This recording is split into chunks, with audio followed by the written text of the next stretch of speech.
I think I'm terrible at rock, paper, scissors now. At the time, I was really working on the game.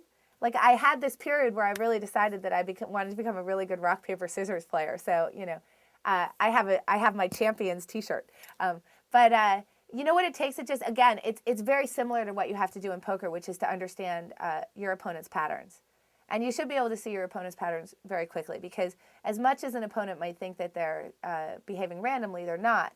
So unless they're actually using a random number generator to determine their throws, whether they throw rock, paper, or scissors, there's always going to be some pattern to what they're doing. And it really has to do with figuring out what their pattern is. So, for example, in the championship match that I won, my opponent had a very strong tendency to throw whatever I had thrown previously.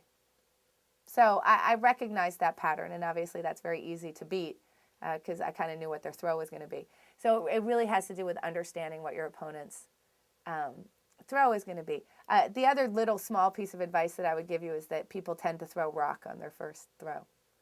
So throwing paper is usually not a good strategy, actually, because they might throw scissors. You should throw rock as well. The best piece of advice that I can give you is, if you do think that you've recognized a pattern from your opponent, it's good to try to throw a tie as opposed to a win.